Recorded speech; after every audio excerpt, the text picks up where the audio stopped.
So, ladies and gentlemen, Femi Oke.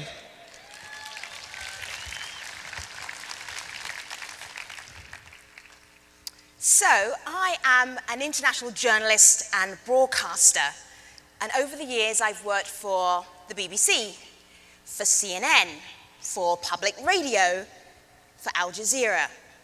A lot of people ask me, what is your all-time favorite interview? They're expecting me to say celebrity. But what I really love to do is to talk to real people, like this guy here, who is mining for diamonds illegally in Liberia in West Africa. So, the pros and cons of working for international media. Pros, I get to speak to the United Nations often. The cons, people around the world with different cultures and different languages tell me how much they hate my hair, my earrings, and my clothes. Three great broadcasters here. We have Judy Woodruff, we have Diane Sawyer, we have David Letterman. We all have the same secret sauce that is going to help me get through the next couple of minutes. Yes, we were all weather anchors at one point in our career. I am the only person on this stage that can tell you with true confidence the high today is 81 Fahrenheit, and when you go to the stadium tonight, take a jacket, maybe a light cardigan, it's going to drop to 55 Fahrenheit. Nowadays, I've left my weather forecasting behind me. I work on a social media show called The Stream, and you can catch it at stream.aljazeera.com. That is known in the UK as a shameless plug. But that's not a shameless plug. A shameless plug is to tell you that in August, Al Jazeera America will be coming to the United States. That is a shameless plug. So as I'm on stage, I should really get on with the story, which is about a story that I covered about a month ago on The Stream. It was about the true cost of fashion and was about the collapse of a building in Bangladesh that housed workers who were making garments from the clothing industry. It was Bangladesh's worst accident ever. Over 1,000 people died.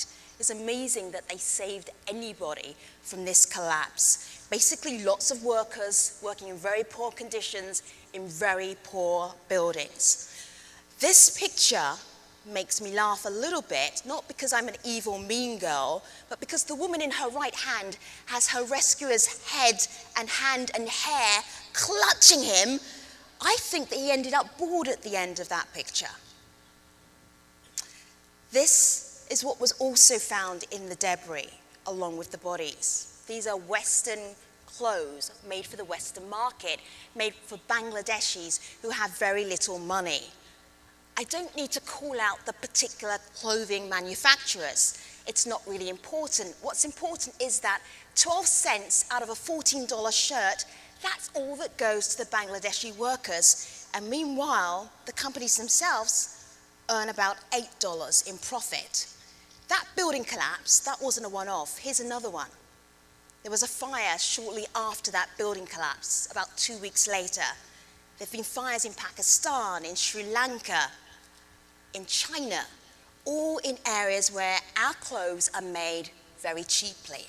The person who took this photograph and the photograph before took a photograph a month ago that was so amazing it went viral.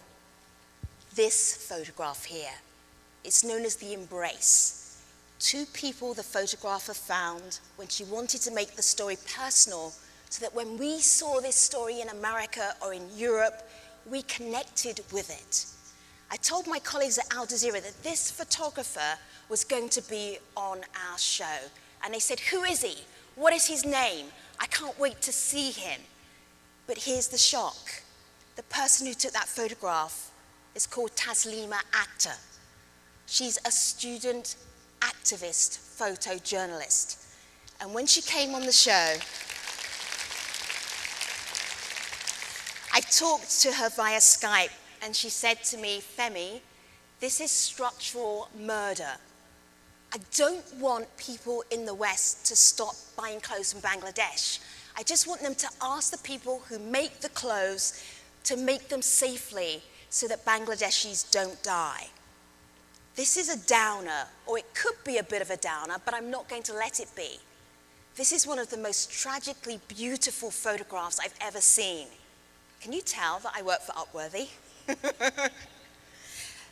The theme for this keynote, there are 3 themes: inspiration, innovation, and progress. What could be more inspiring than that embrace in death? What could be more innovative than campaigning as a student photojournalist with your photographs, and your photographs go viral and make us really think about how cheap our clothes are?